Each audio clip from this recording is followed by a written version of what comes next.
Assalamualaikum warahmatullahi wabarakatuh. Baik anak-anak, untuk kali ini Bu Indri akan menjelaskan tentang sistem reproduksi pada manusia, di mana kalian kemarin sudah Ibu ajak untuk berpikir dulu, mengerjakan dulu. Nah, sekarang baru Ibu memberikan penguatan.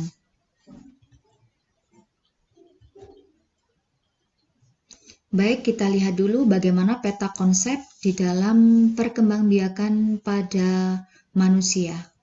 Jadi kita memulai dari sini, sistem reproduksi manusia. Sistem reproduksi manusia berarti kemampuan manusia di dalam menghasilkan individu baru. Nah, di sini, di dalam menghasilkan individu baru, manusia dilakukan dengan cara kawin atau dengan cara seksual, di mana di sini jika pada manusia itu sistem reproduksinya secara seksual, maka akan melibatkan seorang ibu dan seorang ayah. Nah, di dalam sistem reproduksi ini, maka seorang ibu memiliki alat-alat reproduksi. Di antaranya yaitu ada oviduk, ada uterus, dan ada vagina. Sedangkan pada seorang ayah terdiri dari testis, vas deferens, dan penis. Nah, pada seorang ibu ada alat yang namanya ovarium. Jadi mohon maaf ini ada kekeliruan. Yang namanya ovarium itu akan menghasilkan ovum atau sel telur. Sedangkan pada ayah ada alat yang namanya testis, fungsinya adalah untuk menghasilkan sperma.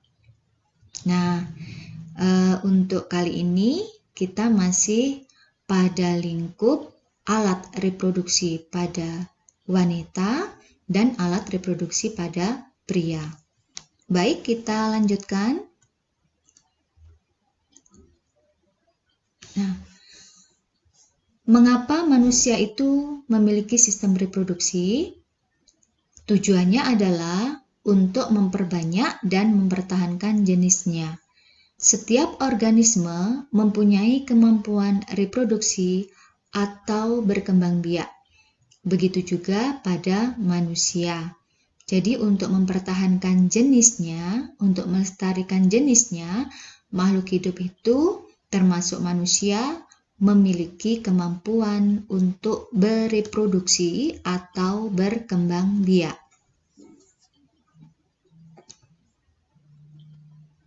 Sistem reproduksi pada pria itu berbeda dengan wanita. Apa fungsi dari alat kelamin jantan dan betina? Bagaimana proses terbentuknya janin? Jadi di sini Ibu masih menekankan kepada alat kelamin pada manusia. Nah, sistem reproduksi pada pria berfungsi untuk menghasilkan sel kelamin jantan yang disebut dengan sperma. Sedangkan sistem reproduksi pria terdiri atas kelenjar-kelenjar dan saluran-saluran untuk mengeluarkan sperma. Baik, kita lihat di sini organ-organ yang menyusun sistem reproduksi pria yang kemarin sudah kalian kerjakan. Di sini Ibu akan memberikan penguatan. Jadi, pada seorang pria itu memiliki alat-alat reproduksi yang terdiri dari 1. Testis sampai kelenjar prostat dan kelenjar Cooper.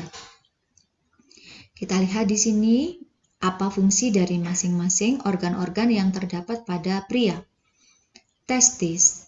Testis itu fungsinya adalah menghasilkan sel sperma dan hormon-hormon reproduksi. Skrotum merupakan kantong yang di dalamnya terdapat testis dan berfungsi untuk mengatur suhu yang cocok bagi kehidupan sperma. Jadi skrotum itu pembungkus testis.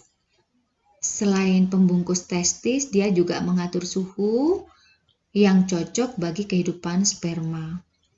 Yang ketiga adalah tubulus seminiferus atau saluran yang terdapat di testis dan berfungsi sebagai tempat pembentukan sperma. Jadi di dalam testis terdapat saluran-saluran halus yang disebut dengan tubulus seminiferus. Yang keempat ada sel interstisial, sel yang terdapat di testis dan berfungsi untuk menghasilkan hormon-hormon pria. Kemudian dilanjutkan dengan sel Sertoli, yaitu sel yang terdapat di testis dan berfungsi untuk menyediakan makanan bagi sperma.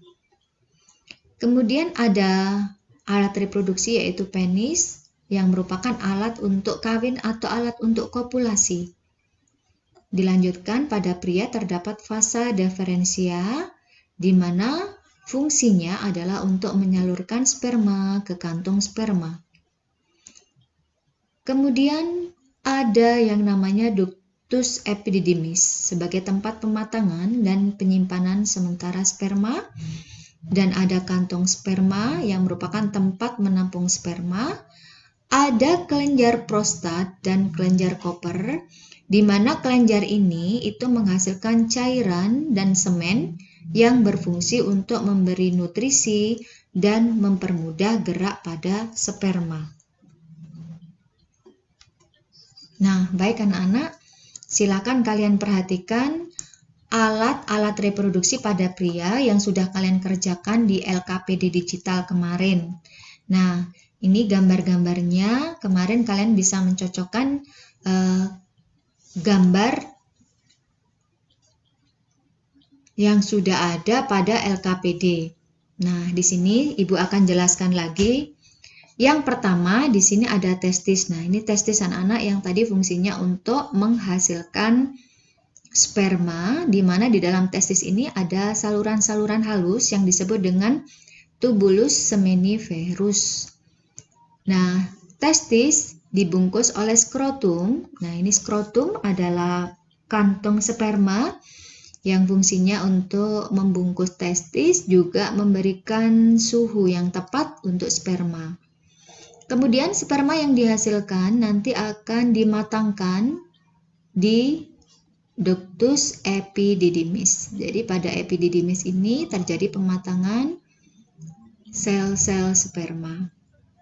Nah, ini sel sperma yang sudah matang akan melalui saluran sperma ini yang disebut dengan vas deferentia. Kemudian di dalam perjalanannya nanti sperma akan melewati saluran di mana di sini ada kelenjar kelamin yang itu tadi vesikula seminalis, ada kelenjar prostat yang fungsinya adalah memberikan cairan dan semen dan yang memberikan makanan kepada sperma. Kemudian nanti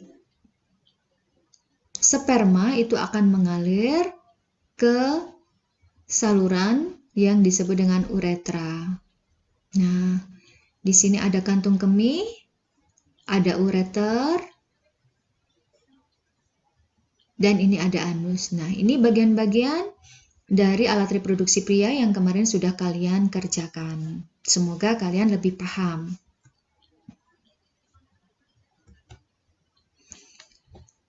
Kita lanjutkan kepada sistem reproduksi wanita. Kemarin di sini juga sudah kalian kerjakan. Jadi yang pertama, pada wanita terdapat sepasang ovarium yang berfungsi untuk menghasilkan ovum atau sel telur. Yang kedua, setiap ovarium itu mempunyai saluran telur yang disebut dengan tuba Fallopi. Nah, jadi ovarium itu ada dua anak-anak, karena di sini disebutkan sepasang. Fungsinya adalah menghasilkan sel telur. Nah, kemudian kedua saluran telur bermuara pada rahim atau uterus. Kemudian seorang wanita itu juga memiliki alat reproduksi yang disebut rahim atau serviks yang berhubungan dengan lubang tempat keluarnya bayi yang disebut dengan vagina. Baik, untuk lebih jelasnya kita bisa melihat gambar dari alat reproduksi pada wanita. Nah, ini anak-anak Untuk alat reproduksi pada seorang wanita, jadi ini kalau misalkan lihat dalamnya, kita belah, maka bagian-bagiannya adalah seperti ini. Jadi yang pertama ovarium, ada 2, 1, 2, fungsinya tadi menghasilkan sel telur. Kemudian nanti sel telur yang sudah diproduksi akan melewati saluran telur yang disebut dengan tuba falopi. Jadi ada 2 juga, ini tuba falopi. Kemudian jika terjadi pembuahan, maka akan terbentuk anak, akan dibesarkan di bagian yang disebut dengan uterus atau rahim. Nah, di sini adalah leher rahim atau serviks dan ini adalah vagina. Oke, baik anak-anak, sebelum kita melanjutkan ke pembuahan, demikian tadi penjelasan dari Bu Indri. Semoga kalian lebih paham dengan alat-alat reproduksi pada manusia. Lebih semangat belajarnya dan semoga bermanfaat.